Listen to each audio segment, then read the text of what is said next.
commencer cette prédication si je ne remercie pas ce même Dieu qui m'a donné cette opportunité. Je le prends vraiment comme ça, comme une opportunité. Parce que pour Dieu, c'est une opportunité, c'est une grâce. Je le remercie, sincèrement. Je remercie le chargé de cette paroisse qui est mon père biologique et spirituel, surtout mon père spirituel. Que Dieu bénisse sa vie. Je remercie chaque membre du comité de cette paroisse. Les mamans, qui sont toutes mes mamans, qui m'ont vu grandir et aujourd'hui me voient être un homme. Que Dieu bénisse leur vie. Je remercie tous mes frères et sœurs d'être là en ce jour. Vous avez tous fait ce choix d'être dans la maison de Dieu. Que Dieu bénisse vos vies. J'aimerais sincèrement que vous applaudissez pour ça.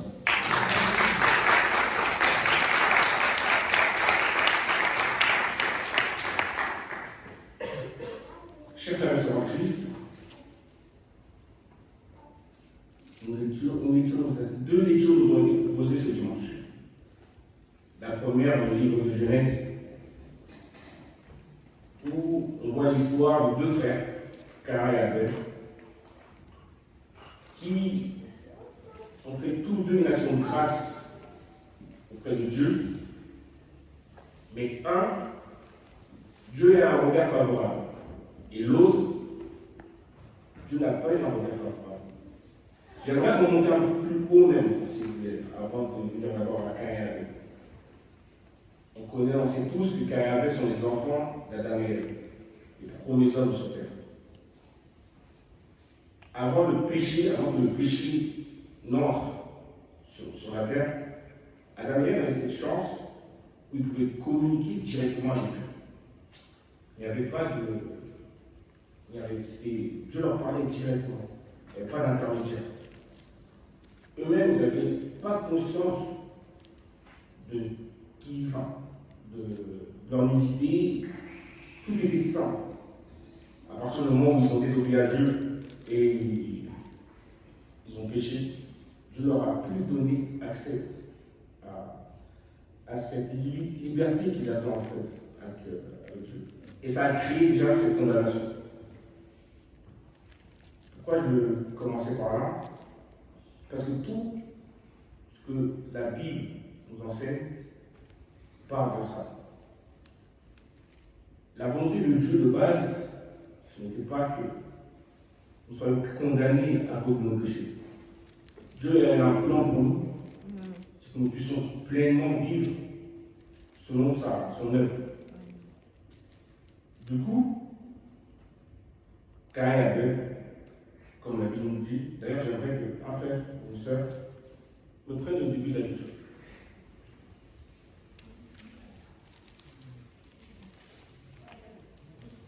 Genèse 4.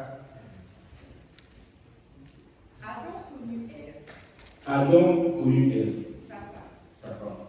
Elle conçut et enfanta Caïn. Elle conçut et enfanta Caïn. Et elle dit: J'ai acquis un homme de par l'Éternel. J'ai mis au monde un homme grâce à l'Éternel. Déjà, dès ce verset-là, elle rend grâce à Dieu par rapport au don que Dieu lui a fait, le premier enfant que Dieu lui donne. Elle enfanta encore son frère Abel. Et elle enfanta son frère cadet Abel. Abel fut berger. Et Caïn fut laboureur. Déjà, dès là, ils occupent déjà deux fonctions, deux métiers bien distincts. Dieu nous explique, un, les bergers, pour sa mission et de s'occuper des brebis, prêtre, des brebis. L'autre est laboureur.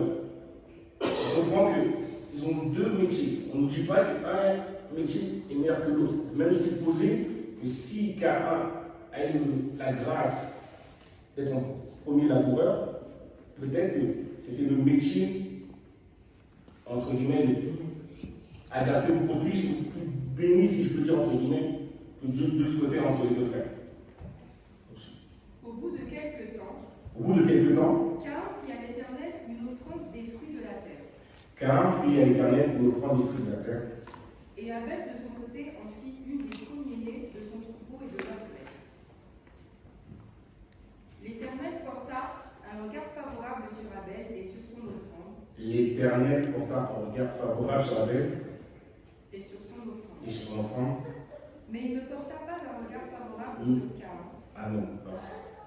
Mais il ne porta pas un regard favorable sur l'offrande de Caïn. Il porta un regard favorable sur l'offrande d'Abel et pas celle de Caïn. La première question que ça semble, je me suis posée quand j'ai lu ce texte, avant même d'étudier la parole, ou même la première fois que j'avais entendu cette histoire, on l'a tous entendu, on la connaît tous en tant que chrétiens. Première question, c'est est-ce que je vais faire le baptiste?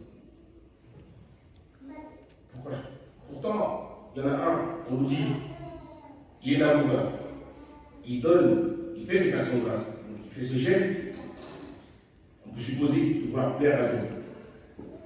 L'autre fait aussi cette action de grâce, fait aussi ce geste de vouloir plaire à Dieu. Et Dieu, en tout cas quand on lit ce verset-là, on peut supposer clairement qu'il fait du favoritisme. Qu'il y en a un qui préfère l'autre. Parce qu'il ne nous est pas dit pourquoi il a porté un regard favorable à l'un et il a porté un regard favorable à l'autre. Mais on va étudier les profils des deux.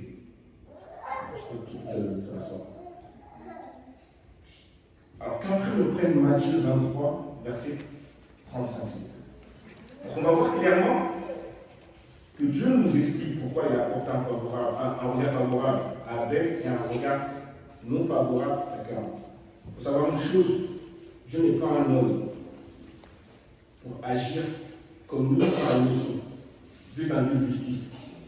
Et si aujourd'hui, quelles que soient les situations qu'on a dans nos vies, peu importe la situation qu'on va avoir, sociale, professionnelle, même spirituelle, c'est que Dieu l'a permis et c'est qu'on le mérite. Amen. Qu'un frère le prenne, Matthieu 23, verset 35. Enfin que retombe sur vous tout le sang innocent, répandu sur la terre, depuis le sang d'Abel le juste. Depuis le sang d'Abel le juste. Là, on nous donne déjà l'indice. On nous dit qu'Abel était juste. Et juste. Donc on comprend déjà qu'il a un profil déjà bien distinct. Alors, on ne connaît pas encore le profil de Caïn, mais on comprend que déjà Abel était juste. Alors, poursuivre. Jusqu'au sang de Zacharie, fils de Barachi, que vous avez tué entre le temple et l'autel. Amen. Amen. Alors, il faut savoir que celui qui dit ça, c'est pas n'importe qui. C'est Jésus lui-même. C'est Jésus qui déclare Abel juste. C'est quand même fort. Jésus témoigne qu'Abel était juste. C'est pas un prophète qui l'a dit, c'est Jésus lui-même, le Fils de Dieu, qui témoigne qu'Abel était juste. On va poursuivre, on va plus ou plus comprendre le caractère et le profil d'Abel. Qu'un frère reprenne 1 Jean 3, versets 11 à 12.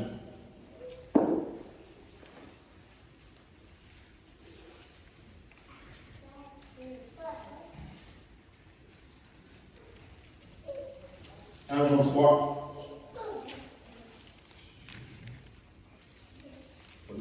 Jean 3, verset 11 à 12. Car ce qui vous a été annoncé, et ce que vous avez entendu dès le commencement, c'est que nous devons nous aimer les uns les autres. Amen. Et de ne pas ressembler à Caïn, qui était du malin, et qui tua son frère. Amen. Et pourquoi le tua-t-il? Parce que ses œuvres étaient mauvaises et que celles de son frère étaient justes. Amen. Autre indice. dans un premier temps, il est juste. Ah ben, il est juste. Maintenant, il nous dit aussi que ses œuvres sont justes. Donc, de par sa personne, il est juste, et ses œuvres aussi sont justes. On commence à comprendre de plus en plus pourquoi l'action de grâce qu'Abel a fait a été agréable à Dieu. Et on commence à enlever les questions de est-ce que je fais du favoritisme dans ma vie, les questions qu'on peut se poser tous les jours. Les questions qu'on se pose, nous qui sommes, on peut mettre ce trait de caractère Abel sur nous. Moi, je pense plus sincèrement qu'on est plus proche de Caïn que d'Abel. On rentre dans une routine tous les jours où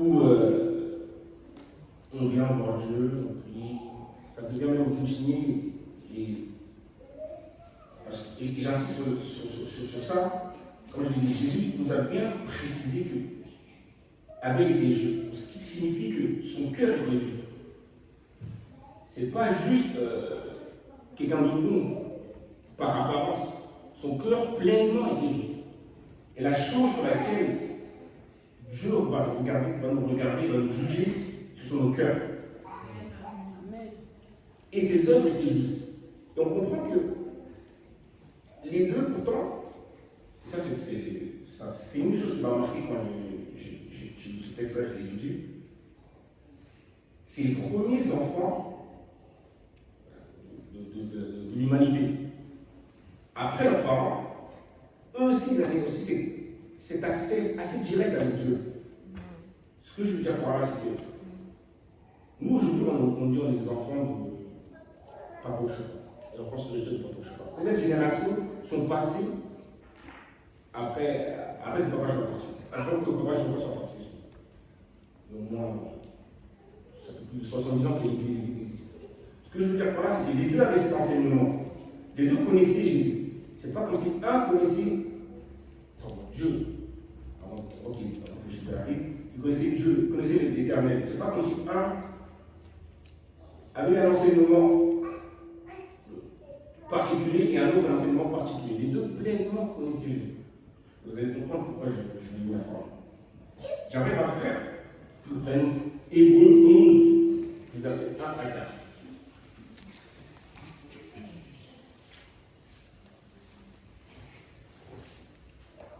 On va encore voir une raison de plus que Dieu approuve le sacrifice d'Abel. Hébreux 11, verset 1 à 4.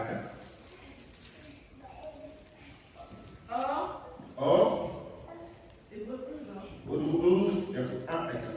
Or, la foi est une ferme assurance des choses qu'on espère. Or, la foi est une ferme assurance des choses qu'on espère. Une démonstration de celles qu'on ne voit pas. Une démonstration de celles qu'on ne voit pas. Pour l'avoir possédée, les anciens ont obtenu un témoignage favorable. Les anciens ont obtenu un témoignage favorable. C'est par la foi que nous reconnaissons que l'univers a été formé par la parole de Dieu, en sorte que ce qu'on voit n'a pas été fait de choses visibles. Amen.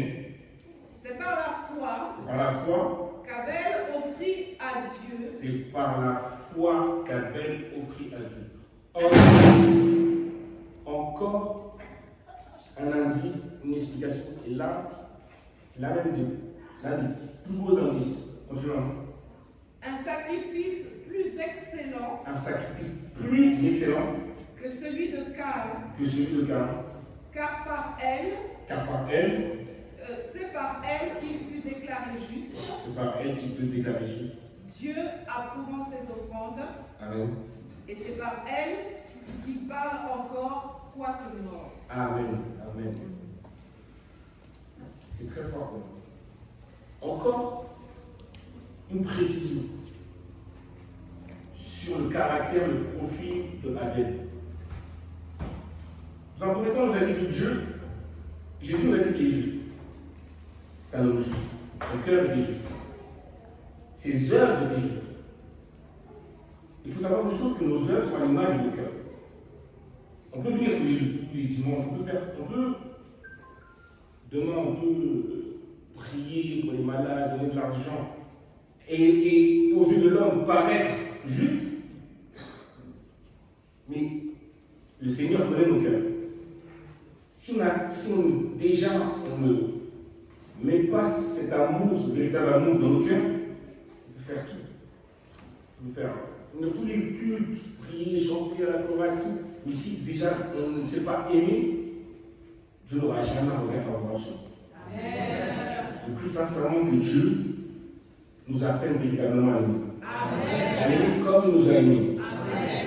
Autre chose aussi qu'on précise sur l'œuvre sur le sacrifice d'Abel,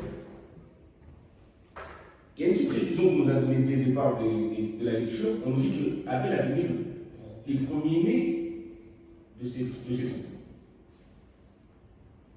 Comme ça, on peut croire que c'est pas symbolique, alors que c'est très symbolique.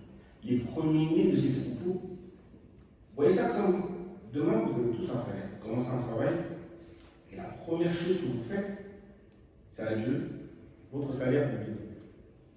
Et on comprend que Abel a vraiment fait, en fait, cette action de grâce, il a fait de manière désintéressée, et c'est vraiment pour montrer à Dieu que c'est toi qui est maître de toutes choses. Si aujourd'hui j'ai la chance que mon troupeau grandisse, les premiers, je te les donne, Seigneur. Et il les a offerts à l'Éternel. Et là, il n'y a pas de précision sur le sacrifice, sur le sacrifice qu'Aaron lui a fait à l'Éternel. Et une des choses, moi je vous ai dit tout à l'heure que ces enfants-là connaissaient Dieu. On peut supposer qu'Abel voulait d'une quelconque manière créer une relation avec Dieu, d'une quelconque manière demander pardon à Dieu. Comme s'il savait quelque chose qui s'était passé, comme si ses paroles avaient enseigné quelque chose qui s'était passé, et il voulait le faire vraiment de la manière la plus pure. On sait tous que Adam et Ève ont péché. Quand ils ont péché, que Jésus, l'Éternel leur a dit qu'avez-vous fait? Ils ont voulu par honte recouvrir leur partie d'un chose. Qu'est-ce que l'Éternel a fait? Il a sacrifié une bête, et il les a recouverts. Pourquoi j'explique ce détail-là? Parce qu'on comprend et on voit qu'il y a une similitude en fait entre ce que Dieu a fait, ce sacrifice que Dieu a fait pour recouvrir ses parents, et que le même sacrifice que Abel fait à ses parents. On va comprendre qu'en fait, et c'est tout ce que la Bible nous explique, qu'il faut que le sang coule pour que le péché soit pardonné. Amen. J'aimerais qu'un frère me prenne Hébreux 9, verset 22.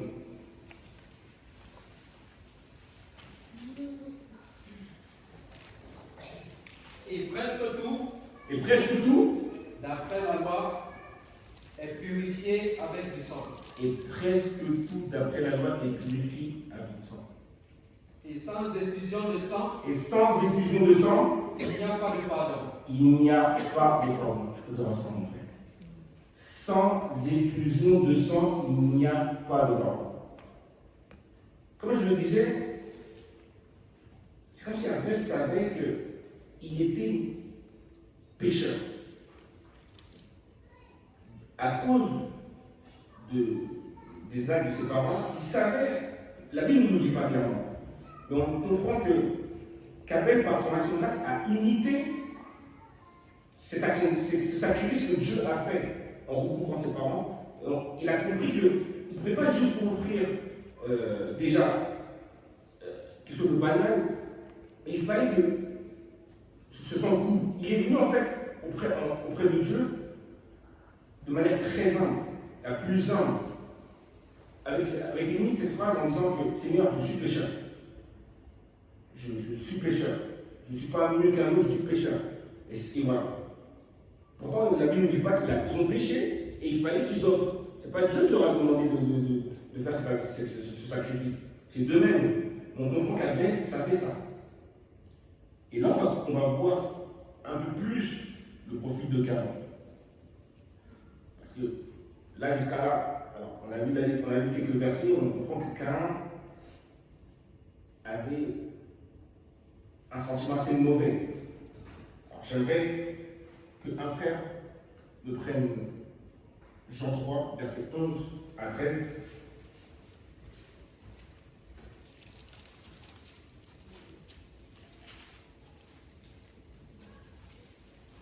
En vérité, en vérité, En vérité, je te le dis. je te le dis. Disons ce que nous savons. 1 Jean 3, verset 13. 1 Jean 3, 11 à 13. 1 Jean 3, 11.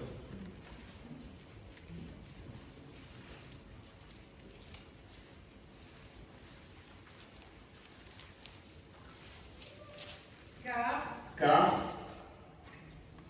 ce qui vous a été annoncé et ce que vous avez entendu dès le commencement, Car ce qui vous a été annoncé et ce que vous avez entendu dès le commencement, c'est que nous devons nous aimer les uns les autres c'est que nous devons nous aimer les uns les autres et ne pas ressembler à Caïn qui était du malin et ne pas ressembler à quelqu'un qui était du malin et qui tua son frère. et qui tua son frère. Et pourquoi le Et tua-t-il? pourquoi le tua-t-il? Parce que ses œuvres étaient mauvaises Ses œuvres étaient mauvaises. et que celles de son frère étaient justes. Amen. Mon Dieu, te bénisse. Amen. Dès le départ, du coup, les premiers enfants, il y en a un. Là, on comprend clairement les profils. On a clairement le profil d'un et le profil de l'autre. Dieu nous explique, un était juste. Dieu dit même un était du malin. La phrase a un sens. Qui, dans la Genèse, Dieu a appelé malin? C'est le diable. On peut même presque supposer que Caïn est un enfant du diable. Il faut savoir une chose en fait. Si nous n'avons pas Dieu dans notre cœur, c'est que nous appartenons à quelqu'un d'autre. Et ce quelqu'un d'autre, et là je parle à nous tous. Si sincèrement nous n'avons pas cet amour, nous qui sommes aujourd'hui baptisés et qui nous disons enfants du Christ, encore plus nous, on ne peut pas se dire qu'on n'a pas cet amour et croire qu'on est en Jésus. Si nous n'avons pas cet amour en nous, la Bible dit, Caïn était du diable, Caïn était du mal. Pourtant, Caïn a des parents qui connaissaient Dieu. Ça peut être. C'est quelque chose qui peut me toucher moi directement. On peut dire que moi, j'ai été élevé, et je remercie ma mère, qui m'a. Mon père. Je remercie pas les amis. Qui m'ont sincèrement fait grandir dans la parole, dans Dieu. Mais c'est pas tout. On comprend que Caïn et Abel aussi ils connaissaient Dieu, mais ça n'a pas suffi. Un a fait ce choix de faire quelque chose de manière très humble et de dire à Dieu, regarde, je suis pécheur. Je te donne déjà le meilleur de moi, le meilleur que je peux te donner, mes premières bêtes, je te les donne. Un autre, on nous explique qu'il était du malin et que ses œuvres aussi étaient mauvaises. On comprend qu'il y a clairement une corrélation, clairement un lien entre les œuvres et le cœur. Oui. Il y a clairement. Et je voudrais sincèrement attirer notre attention à nous tous. Parce qu'il ne faudrait pas qu'on ait la prétention de dire moi je suis bien, je suis parfait. Non, quand je regarde ma vie, non. Non, on n'a rien à dire sur moi, je suis bien, je fais pas de mal à personne. À partir du moment où tu commences à parler comme ça dans ton cœur, à parler en jeu, ça va pas bien. Amen. Il faut toujours s'approcher auprès de Dieu. Seigneur, je suis pécheur. Tous les matins, tu te lèves, Seigneur, j'ai péché, j'ai sûrement fait un rêve, un rêve où je suis pécheur, j'ai mal parlé à quelqu'un.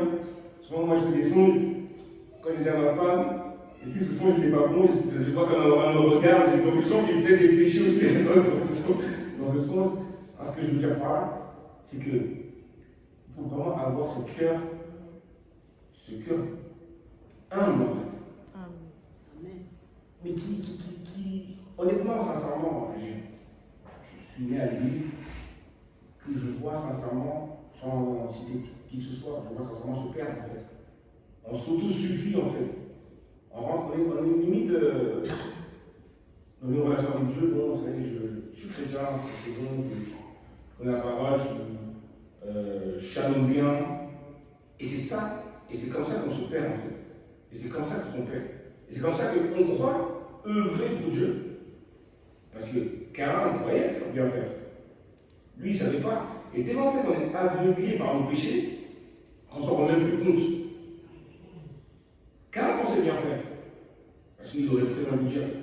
Quelqu'un de clairement mauvais, même qui n'aime pas Dieu, moi je ne vais faire pas ce que je vais faire à non. Il fait ce geste, c'est que lui, il avait fait plus ou moins foi en fait. Il pensait avoir véritablement foi. Mais non. Il était tellement aveuglé par le péché qu'il ne savait même pas en fait qu'il était du mal. Et la suite, j'aimerais qu'un frère nous reprenne la suite de la lecture où on voit ce qui va se passer après.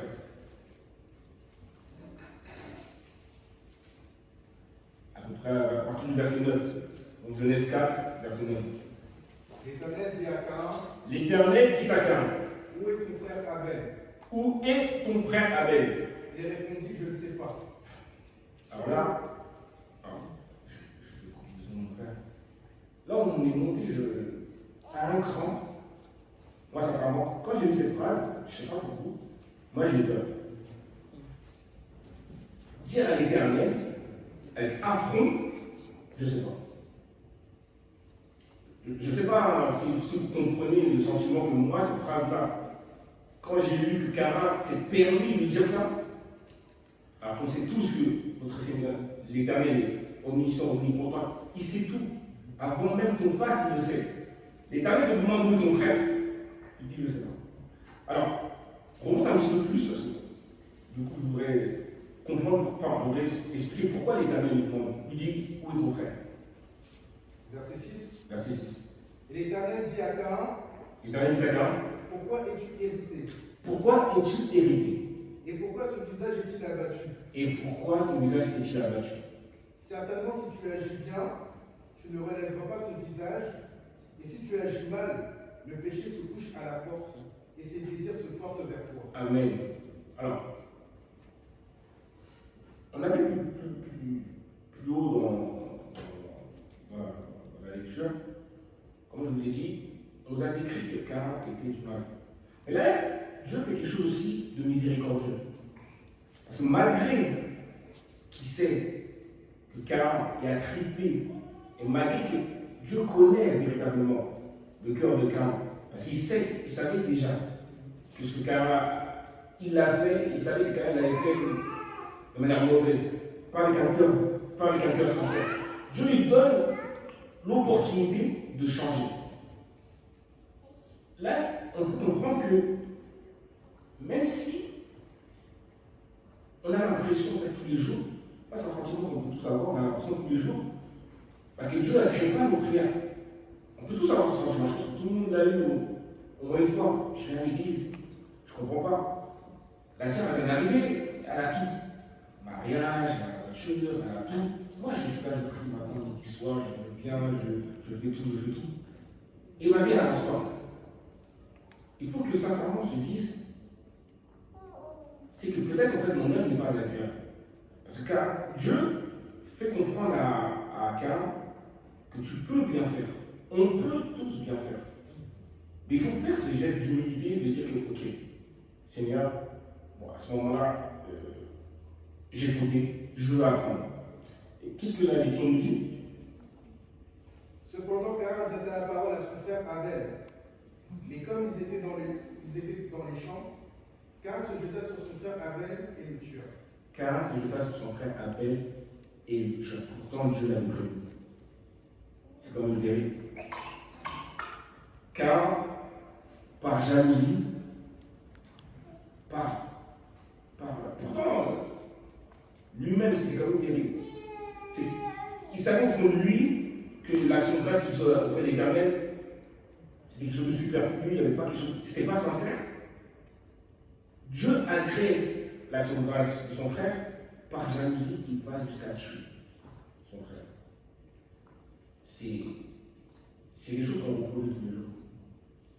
C'est des choses qu'on reproduit sans se rendre compte tous les jours. Tellement on a introduit en fait par le péché. C'est des choses que tout à chacun de nous. Ça se il n'y a personne aussi ici qui peut dire que non, moi je suis parfait. Si on commence à avoir ces paroles-là, on a l'image de quelqu'un. On a l'image de quelqu'un qui se croyait assez bien pour offrir une action de grâce d'un certain niveau et penser que Dieu allait agréer. Non. Poursuis la Dieu. Éternel dit à Caïn. L'Éternel dit à Caïn. Où est ton frère Abel? Où est ton frère Abel? Il répondit, je ne sais pas, suis-je le gardien de mon frère? Et Dieu dit, moi, sincèrement, cette phrase me dit à ma vie. Rien que mon propre père biologique, quand il me prenait en train de faire des bêtises, il disait Jeff, nous, je tremblais, je n'osais même pas, je voulais me cacher. L'Éternel dit à Caïn, alors on va monter à un niveau où Caïn, c'est pour ça que Jésus, plus tard, dans sa parole, dit qu'il était du mal, il se permet même de dire que je ne sais pas, Seigneur, suis-je le gardien de mon frère? Limite, Seigneur, c'est ton problème, moi je fais ce que j'ai à faire, je ne suis pas du tout gardien de mon frère. Et poursuit dans la mission. et Dieu dit, qu'as-tu fait? Qu'as-tu fait? La voix du sang de ton frère crie de la terre jusqu'à moi. La voix du sang de ton frère crie de la terre jusqu'à moi. Maintenant tu seras maudit de la terre qui a ouvert sa bouche pour recevoir de ta main le sang de ton frère.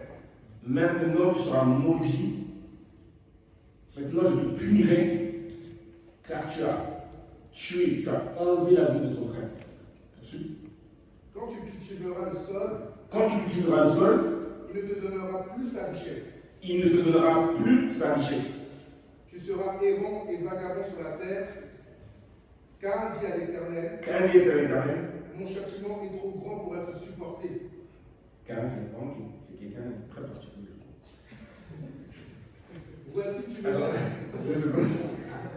Moi, on a l'histoire de beaucoup de Caïn, c'est vrai. Lui, j'espère que c'est le seul humain qui n'en existera plus d'autres comme ça. Quelqu'un qui connaît Dieu. Parce qu'encore là, on a tous autour de nous des gens qui disent moi, Dieu, j'en ai rien à faire. Excusez-moi du terme. Mais là, c'est quelqu'un qui connaît Dieu. Qui clairement fait mal. Dieu lui dit qu'est-ce que tu as fait? Il dit je ne sais pas. Ça ne me regarde pas. Je ne suis pas responsable de ce qui s'est passé. Et là, il a eu peur en fait du châtiment de Dieu. C'est terrible en fait. Il y a cette hypocrisie en fait c'est clairement une hypocrisie qu'on a envers Dieu. C'est que on fait le minimum en fait devant Dieu. Dieu clairement en fait, on ne lui est pas agréable. Et limite, quand on commence à commettre des choses, on commence à avoir des œuvres mauvaises, on se plaint, on dit Seigneur, pourquoi ce châtiment en fait? Pourquoi Seigneur est tout mauvais avec moi? Pourquoi je ne comprends pas? Et c'est limite, on devient fou. Alors que on ne peut même plus en faire ce geste d'humilité de dire que ok, j'ai peut-être fauté. En fait, ce n'est pas peut-être que j'ai fauté, je suis fauteur, je suis un pécheur. Seigneur, apprendre. Et poursuis. Voici tu me chasses aujourd'hui de cette terre. Je serai caché loin de ta face. Je serai errant et vagabond sur la terre, et quiconque me trouvera me tuera. L'Éternel lui dit, si quelqu'un tuait Caïn, Caïn serait vengé 7 fois. J'aimerais sincèrement qu'on applaudisse pour notre Dieu.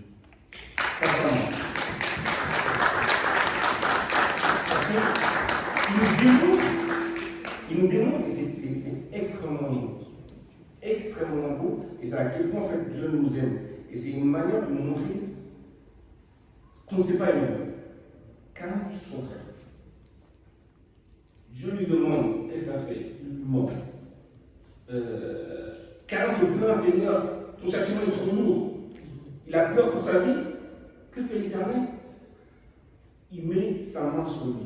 Il dit que celui qui le touchera, je te vengerai 7 fois. Donc Dieu l'a même fait preuve de miséricorde. On comprend que là, par là, et pourquoi c'est quand même frappant, un fait quelque chose de beau, de merveilleux, de sincère avec Dieu, et il meurt. L'autre, clairement, on l'a compris, c'était quelqu'un de malin, il tue. Alors, il faut savoir une chose, on aime souvent dire que Dieu est un Dieu miséricordieux, on oublie que Dieu est un Dieu de justice. Parce qu'avant qu'il lui accorde cette miséricorde, Dieu le punit. Dieu lui a donné la miséricorde. Mais la miséricorde de Dieu va forcément avec le châtiment. C'est pas mauvais en fait de recevoir le châtiment de Dieu. Nous, on le voit souvent comme quelque chose de mauvais. Ah non, Seigneur, pourquoi tu me punis? Pourquoi je suis dans cet état-là? Au contraire, si on ne passe pas par là, on ne pourra jamais comprendre comment Dieu nous aime et avoir ce cœur d'amour.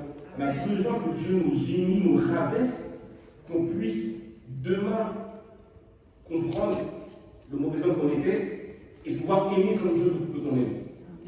Donc Dieu l'a puni, il a puni. Recite-moi les malédictions que Dieu lui. Tu seras errant et vagabond. Tu seras errant et vagabond. Quand tu cultiveras le sol, il ne te donnera plus de richesse. Quand tu cultiveras le sol, il ne te donnera plus de richesse. Car, dit à l'Éternel, mon châtiment est trop grand pour être supporté.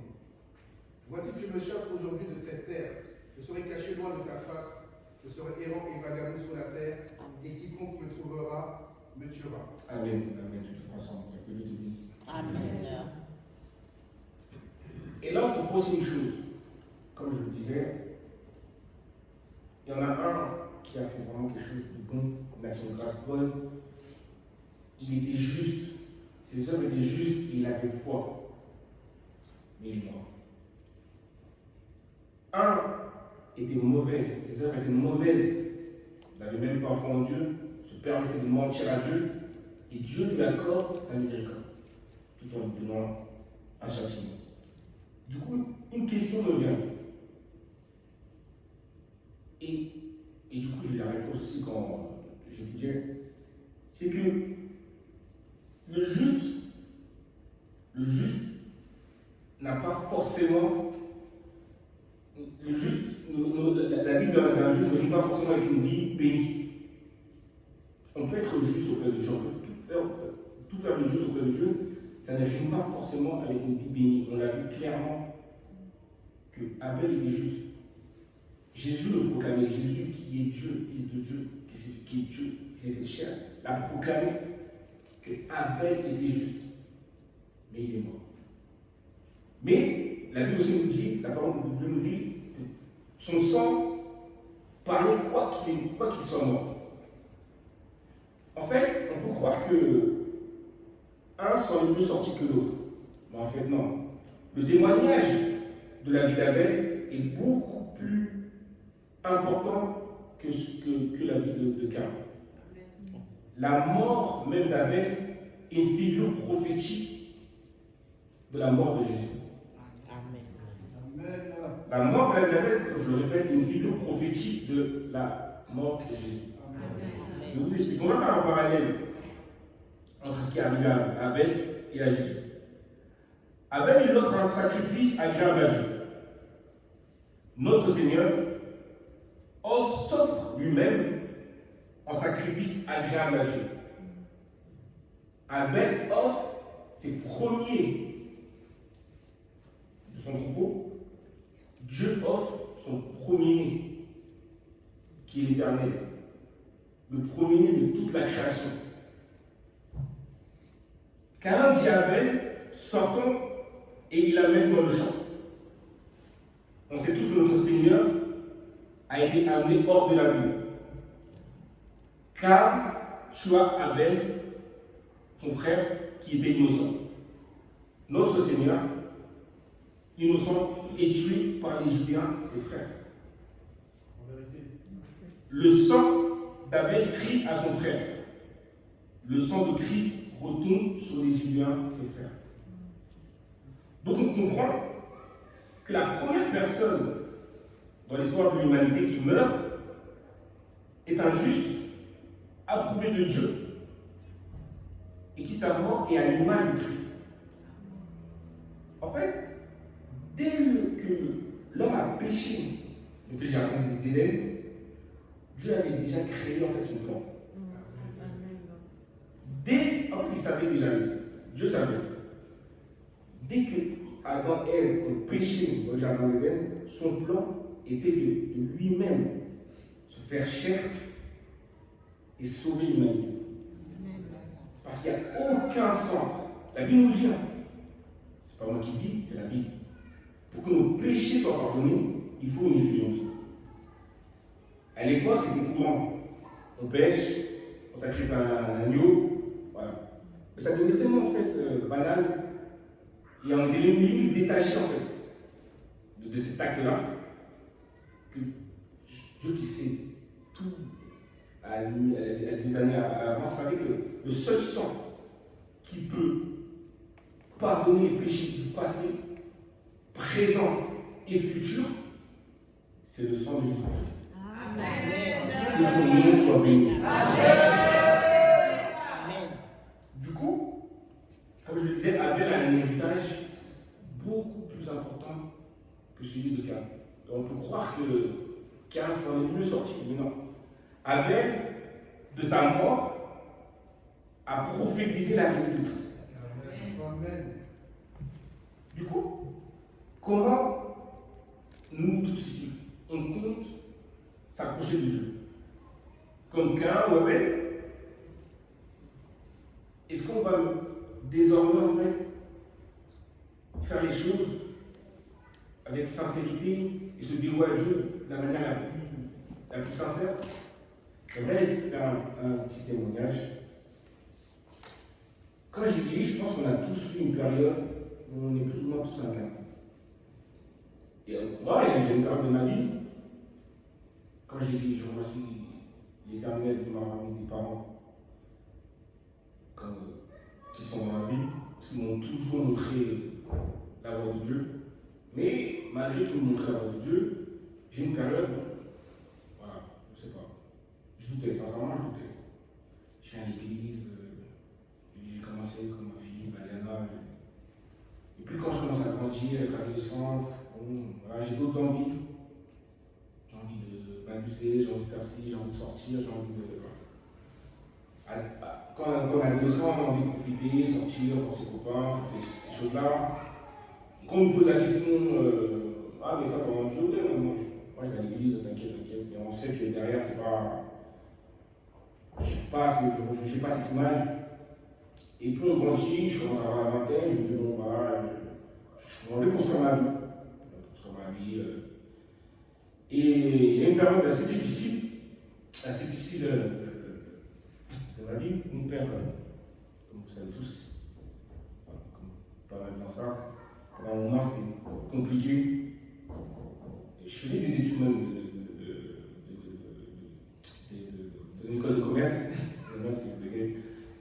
Et j'ai dû arrêter mes études. Justement pour cette période, c'était compliqué. J'ai dû travailler. Et j'étais dans une période où je me posais plein de questions. Je me disais, moi je comprends pas. Moi je viens à l'église, moi je sais pas, je joue pour toi, je fais ci, et regarde ma vie en fait. Il n'y a rien qui avance. J'ai eu l'occasion plus tard dans ma vie professionnelle, de rencontrer un homme qui est toujours mon enfant aujourd'hui, et qui m'a dit une chose. Lui, il est confesseur de Dieu. Il m'a dit, tu sais, voilà, le jour où je me suis marié, ma vie, tout s'est mis en place. Et jusqu'à il me posait la question, il me disait, t'es marié toi? Je lui dis non. Il me dit, qu'est-ce que t'attends? Je dis non, je sais pas, j'attends d'avoir une emploi stable, de faire ci, j'attends trop de choses en fait. Il m'a dit, je ne comprends pas en fait. Je sais pas ce que t'attends. Moi, je me suis marié, j'avais 20 ans. J'étais surpris en fait qu'il me dise ça. Et j'ai compris, et sincèrement, cet homme a fait généralement moi quelque chose où où j'ai posé la question à l'Éternel autrement. J'ai pu poser la question, Seigneur, en fait, pourquoi tu me fais mettre dans cet état? Il dit, Seigneur, maintenant, je veux me livrer à toi. Je veux sincèrement que tu m'utilises. Si j'ai pu pécher avant, je veux que tu me pardonnes. Je me rappelle, je suis venu à l'église. Et même, je suis venu à l'église, j'ai prié, même en pleurant. Je veux que Seigneur, tu changes moi. Du coup, Dieu a fait germer ces choses en moi. Je me suis marié et plein de gens qui sont vraiment devant les témoins, que ce soit mon boulot, que ce soit plein. J'ai eu plus de bénédictions. C'est ensemble. Et là, que Dieu bénisse ma femme. Et mais j'ai compris en fait, et du coup ma relation avec Dieu a totalement changé.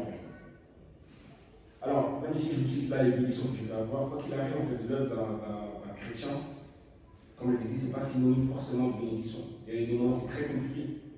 Mais ma relation elle est totalement changée. Maintenant, c'est Seigneur, prends-moi, utilise-moi. Et c'est vraiment ma prière de tous les jours. Je prie que Dieu, quoi qu'il arrive, quel que soit là où il peut m'amener, qu'il fasse germer ça en moi. Je prie, Seigneur, quoi qu'il arrive, quel que soit le niveau de vie que Dieu peut vous amener, qu'il fasse toujours germer ça en moi. Cette humilité. Parce que c'est que comme ça qu'on sera agréable. Amen. On peut aujourd'hui tout avoir. Souvent on entend que des évangiles de prospecter. Moi j'ai clairement entendu dans des églises, je ne citerai pas le nom, et le but c'est pas de descendre qui que ce soit, mais c'est de dire la vérité. Ou si tu es un chrétien, tu es forcément béni. J'ai entendu des pasteurs prêcher ça. Si tu es un chrétien, forcément tu es béni. Si tu n'es pas béni, c'est que limite, tu n'es pas un vrai chrétien. Vous savez, il n'y a pas besoin d'être chrétien pour être béni. Les gens du monde le font très bien. Satan le fait très bien. Les gens qui ne croient pas du tout en Dieu sont milliardaires. Il n'y a pas besoin d'être chrétien pour être béni. Par contre, être béni, ce n'est pas forcément aussi une malédiction. Ce n'est pas forcément mauvais. Mais là où Dieu veut nous mettre cette nuance, il ne faut pas que cette bénédiction, en fait, t'éloigne. Et c'est pour ça que, et je reviens un peu dans le texte, c'est pour ça que même si Abel est mort, ça ne veut pas dire que Dieu, son œuvre n'était pas agréable. Ça ne veut pas dire que là où il est, il ne repose pas auprès du Père. Il est mort, physiquement, il est mort. Il avait son champ, il a perdu son travail, il a tout perdu. Mais il est mort physiquement, mais il a gagné la vie éternelle. Et c'est ce dont pourquoi, en fait, clairement, il faut qu'on comprenne.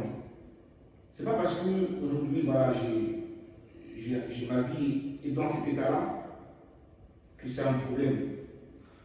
Mon but, c'est de gagner, d'arriver et de gagner la vie éternelle. Amen. Du coup, j'aimerais qu'un frère me prenne un texte, la deuxième lecture, un verset de la deuxième lecture.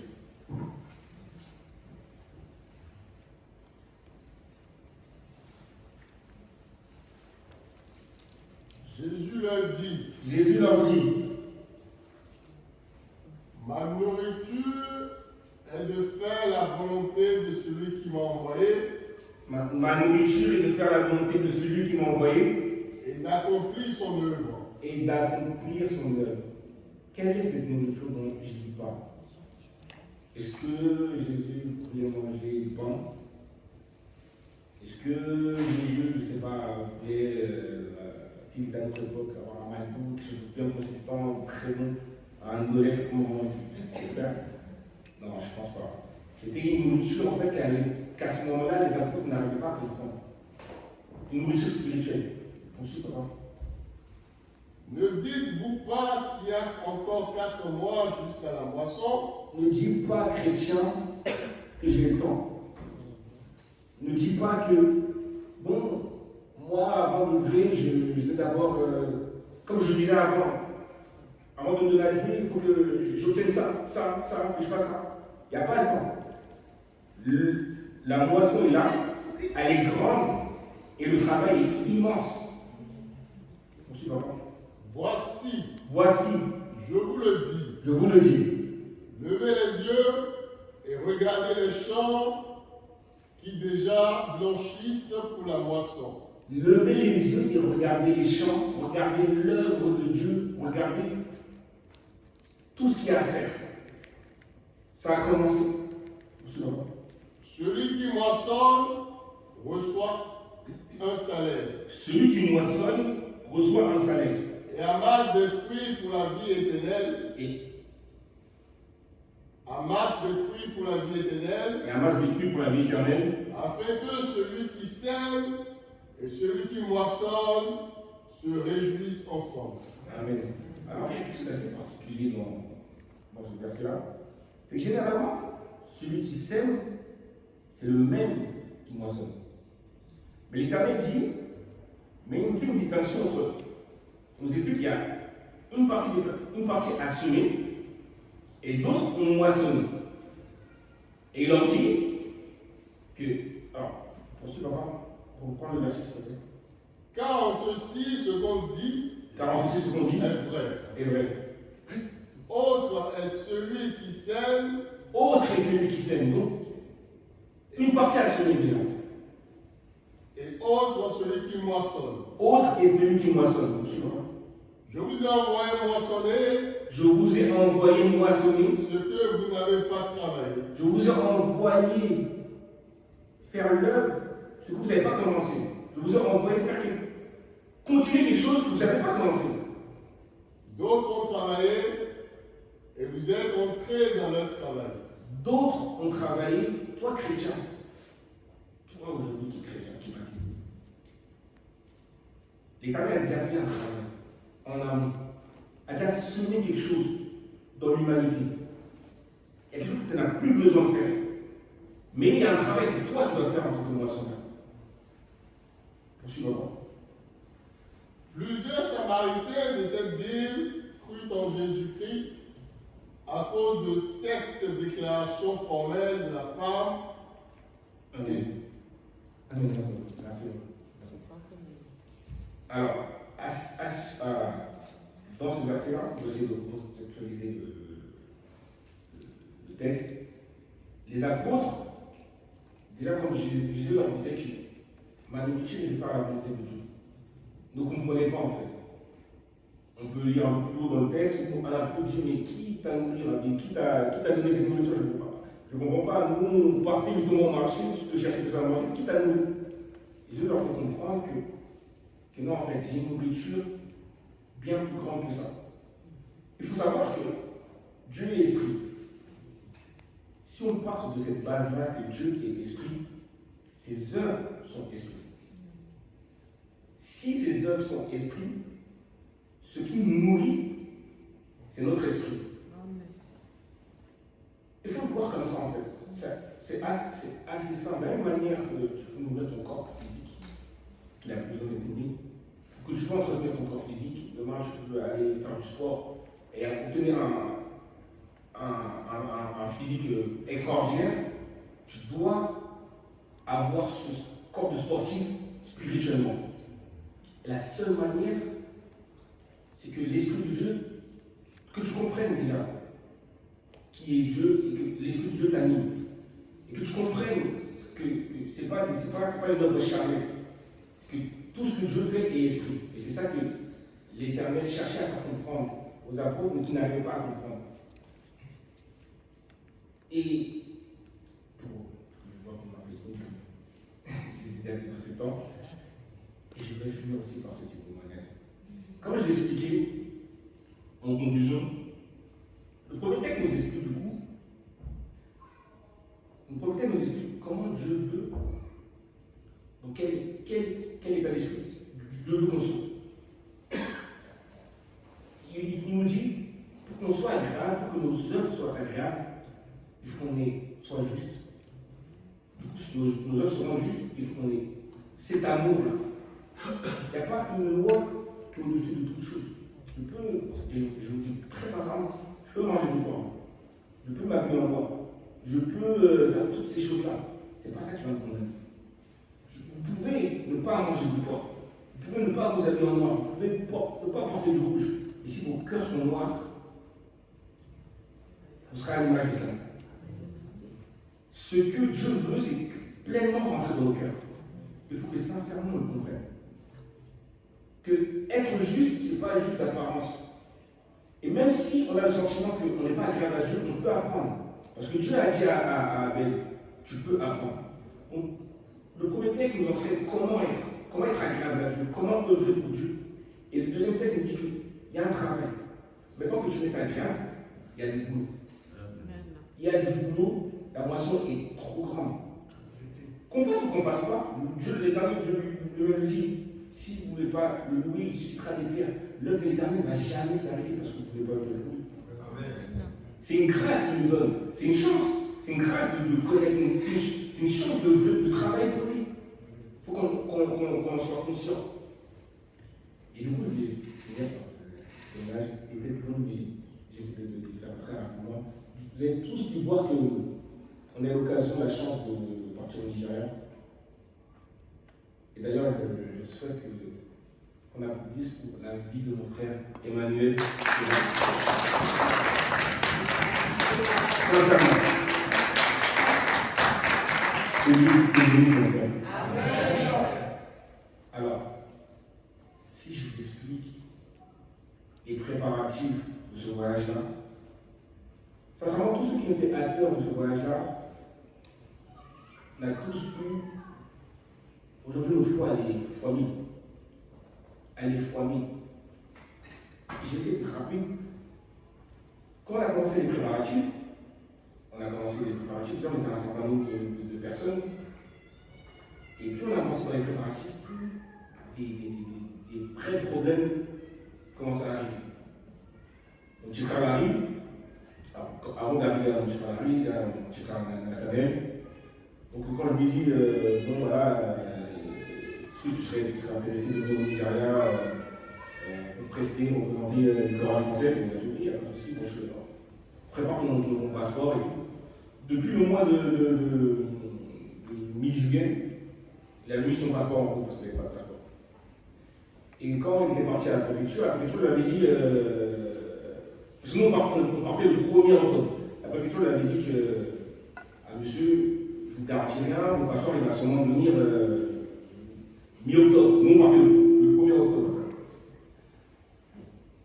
Nous on s'est dit que quand il arrive, je vais faire sa volonté et il aura le passeport bien avant. Sauf que le temps passait. On arrive, il a commencé son passeport en début juin. Donc juillet passe, août passe, on arrive à septembre. Et je ne sais pas si, pour tous ceux qui ont déjà fait des demandes de documents officiels, vous savez, il y a un numéro où on peut rentrer sur le site du gouvernement où tu peux suivre l'avancée de ton document.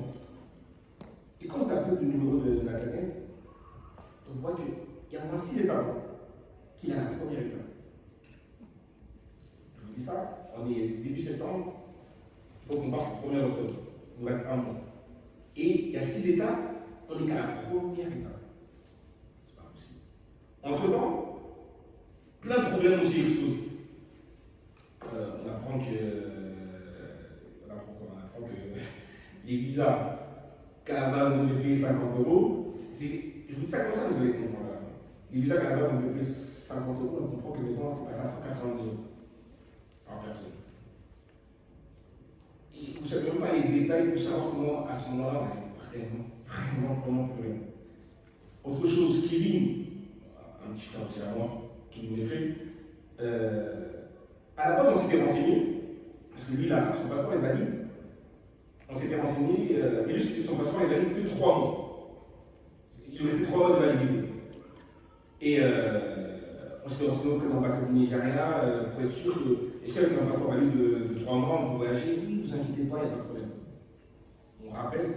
C'est pas notre. C'est pas nous, on s'est dit, bon, tiens, on va aller au bluff avec un passeport valide de 3 mois. Non, l'ambassade du Nigeria vous avait confirmé qu'avec un passeport valide de 3 mois, il peut voyager. Septembre, on me rappelle, c'est quand plein de problèmes commencent à venir. Septembre, on me rappelle et on rappelle l'ambassade du Nigeria. S'il n'a pas un passeport valide Si le cours de passeport soit valide 6 mois après la date de retour, monsieur, voyagez. Donc déjà, le bassiste, c'est un problème. Un chanteur, il y a un problème. Le batteur, le temps principal, début septembre, comment ça nous jette? À cause des problèmes personnels, je ne suis pas sûr de vous accompagner. C'est un peu comme derrière la tête. Moi, je suis au travail et ma tête est vraiment défaite. Et du coup, je m'occupe d'un client que je ne connais pas. On part, je choisis des lignes. Je choisis une paire de lunettes. Il voit ma tête. Il me dit, oh, qu'est-ce qui va pas? Il dit, oh, je me raconte ma vie. Dans un mois, je dois partir. Le bassiste a pris son passeport. Le batteur me dit qu'il ne peut pas partir. Un des chanteurs, son passeport est valable. Il me dit, ok. Et j'insiste surtout sur le bassiste, sur Nathaniel. Et il me dit, ok, il a fait la demande auprès de la préfecture. Je vois, depuis juillet, il est parti à la préfecture de Créteil, mais rien n'avance. Il me dit, ok, ça fait comment? Je dis, Nathaniel, ok, son nom de famille, tout ça, d'accord. Il n'a pas un numéro de dossier, il dit, envoie-le-moi. Je suis un peu étonné. Je raconte pas pourquoi il veut se passer l'indice-là. Ok, je ne pose pas plus de questions, je lui dis, ok, moi je fais la demande de Nathaniel. Je t'envoie même ton numéro, je ne sais pas ce qui se passe, envoie-moi son nom. Il m'envoie son numéro de dossier, il me dit, ok, je te rappelle demain. Le lendemain, il m'appelle, il me dit, à mon petit frère, que le 13 septembre, je pose pas là. Je lui dis, mais vous êtes qui? Il ne veut pas me dire. Il dit, j'ai pas le droit de te dire. Il me montre des photos, je le vois avec des ministres, je le vois avec le président, je le vois avec des gens haut placés de la fonction, enfin, haut placés professionnellement en France. Et il ne veut pas me dire ce qu'on voit avec l'appel. J'appelle Nathalie, je fais, j'appelle Emmanuel, je lui dis, c'est bon, t'inquiète. Sauf que, après, vient le problème de Kevin, pareil, son passeport aussi a un problème. Je suis quelqu'un qui a un problème, je ne peux pas encore lui demander un autre problème. Et par curiosité, j'y vais. Et il fallait voir cet homme-là. Je ne sais pas ce que cet homme a vu en moi, mais il s'est démené pour régler le problème. Alors que lui, l'avantage que Nathalie avait, c'est qu'il était cet homme-là, il travaillait à la préfecture de Créteil. Sauf que Kevin, c'était une autre préfecture. Mais il a appelé les préfectures pour accélérer le passeport de Kevin. Et Kevin a eu son passeport en une semaine.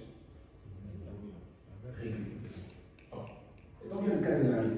Alors, début septembre, au début, le bateau ne dit pas clairement qu'il ne vient pas. 2 semaines à mon voyage, le bateau me dit je ne peux plus. Je ne peux plus venir, j'ai trop de problèmes personnels, je ne peux plus venir. 2 semaines. J'en parle à Larry, je lui dis comme ça, si tu veux venir au Nigeria, tu seras intéressé? Il me dit ouais, franchement, ouais. Je dis ouais, mais on part en 2 semaines. Il me dit oh, regarde comment je fais les choses. Devant les gens, il me dit j'ai posé mes vacances sans savoir que vous partez à ces dates-là. Depuis 2-3 mois, j'ai posé mes vacances à cette période-là. Je dis écoute, c'est Dieu qui fait. Alors, et je dis à Larry, j'espère que ton passeport est valide. Il me dit oui, ton passeport est valide, allez-y. T'as de l'argent pour le combien? Il dit oui, le lendemain, je suis avec lui, moi je travaille, lui au téléphone, on essaie d'acheter le billet. Il me dit grand frère, le passeport il est plus valide. C'est pas possible. On a 2 semaines. Et il part avec son papa, il part à la préfecture, et on met sans prière. C'est là que j'ai dit, franchement, dans une église, moi je suis tellement fier d'être céleste. Amen. Sincèrement. Mais dans une église, Dieu nous parle tellement directement. Dieu a une relation avec nous. Je vous ai cité tout à l'heure, je vous disais qu'Adam et Ève ont une relation directe avec Dieu. Sincèrement, moi, la force que Dieu avait au temps de chauffage, elle n'est pas partie. J'entends souvent cette phrase-là qui dit la force, elle est partie. Non, Dieu nous parle directement. On met ça en prière. On jeûne. Et on a vraiment des vrais prophètes. Que Dieu bénisse la vie de tout ça. Amen. On met ça en prière. On est là avec toi. On prie. On met le nom de Darim. On prie. On est à 10. Non, on ne dit même pas 10 semaines. On est resté quoi? On n'est pas 8 jours, quelque chose. La semaine. Il restait une semaine et la semaine d'après, on voyageait. Donc, disons que il nous restait une semaine. On nous a appris que tous, elle dit calmez-vous. L'ami aura son passeport la semaine qui arrive. Alors que, comment tu peux mettre témoin, la préfecture disait, pour lui, pensez déjà à une solution. Impossible d'avoir un passeport en une semaine, c'est impossible. Là où Nathanaël, depuis juillet, il a fait sa demande et que quand on regardait l'avancée de son passeport, ça avait fait du temps, là, tous les jours. Le premier jour, il a fait la demande, le lendemain, il avait déjà fait 2 étapes. Ça a avancé comme ça. Et la semaine du voyage, la semaine avant le voyage, Larry a son passeport. Kevin a son passeport. Et tout commence à se régler. Tout s'est réglé, et je tiens à le dire, le jour de l'anniversaire de l'église. Le vendredi, le jour de l'anniversaire de l'église, à 15h, sincèrement, à 15h, tout s'est réglé officiellement par ton Dieu. Alléluia. Alors, comme je l'ai dit, vous avez vu principalement la partie, le côté musical. Mais quand il nous est arrivé tout ça, on s'est posé la question en fait, qu'est-ce que Seigneur, je vais nous faire voir là-dedans? Parce que c'est pas normal. C'est pas normal en fait qu'on subisse autant de tribulations et avec ce que je vais nous faire. Et sincèrement, au-delà de la partie musicale, moi je suis venu changer. Amen. De la même manière que je vous ai dit, on peut tous être calmes. Mais il faut avoir cette humilité de se dire qu'on va apprendre. L'un des messages, l'une des choses que j'ai compris de ce voyage, c'est Dieu peut me faire voir comment on adore. Amen. J'ai jamais vu ça. J'ai jamais vu un peuple qui adore et qui aime Dieu comme ça devant Dieu, jour devant Dieu. J'ai jamais vu ça. Je l'entends souvent, mais il faut le voir. Amen. Pourtant, c'est l'Afrique qui est, on dit, c'est l'Afrique, le pays, enfin, le continent le plus pauvre au monde, les gens n'ont pas les moyens. Même l'église la moins bien, si on implante cette église ici, mais la qualité des choses, on n'arrive pas à la chose. Sur plein d'aspects, j'ai compris qu'en fait, Seigneur, tu veux me faire comprendre plein de choses. Tu veux me faire comprendre en fait, là où des gens ont dit qu'ils n'ont pas les moyens, il faut voir, je vous promets, il faut voir en fait. Là encore, je vous parle de l'aspect physique, même au niveau, je suis musicien, au niveau matériel, musical, c'est 10 fois plus qualité que ce qu'on a. C'est pas possible, pourtant je suis en Afrique. Moi je suis dans le continent censé être le plus puissant au monde, je suis censé avoir plus de revenus qu'eux. Les gars ils ont des trucs mieux que moi, c'est pas normal. Et quand je vois même, en fait, quand tu vois comment en fait les Nigériens en fait surtout ils aiment Dieu, quand tu vois comment ils louent Dieu, ils aiment Dieu un premier, je me dis moi, c'est pas des, je vous invente pas. Le premier, je suis parti de ce premier jour du mois de ma vie, il y a autant de monde que nos fêtes de moisson. Autant de monde qu'une fête de moisson. Et il faut voir comment les gens louent, adorent Dieu.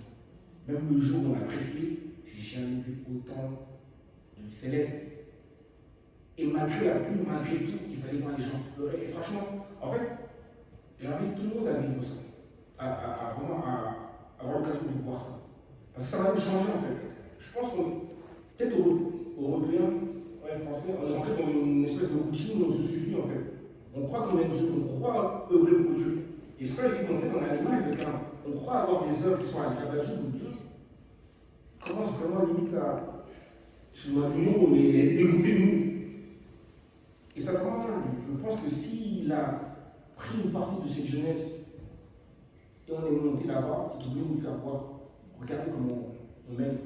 Comme Karam, à qui je dis il peut faire bien, allez ramener ça en France et faites bien. Amen. Allez ramener ça en France et sur tous les plans. Je pourrais même parler encore 1 heure, mais j'essaie d'appeler. Et ce que je veux dire par là, et je vais conclure par là, sincèrement, apprenons à aimer Dieu. Je le répète, apprenons à sincèrement aimer Dieu. Amen. Ce n'est pas juste nos petites actions, qu'on va faire voilà, de manière continue, cassons cette routine. Venons devant Dieu, humble, en disant je suis pécheur. Seigneur, je suis pécheur, je suis le plus pécheur de tes enfants, pardonne-moi. Je veux me livrer à toi, je veux œuvrer comme Abel. Je veux que mes actions de grâce te soient agréables. Et c'est comme ça qu'on aura des églises remplies. On aura des églises même belles. On sera fiers de notre église. Amen. Je viens par là. Je remercie Dieu de m'avoir donné cette opportunité d'enseigner. Que Dieu bénisse sa parole. Amen. Que Dieu bénisse son peuple. Amen. Que Dieu bénisse tout à chacun de nous.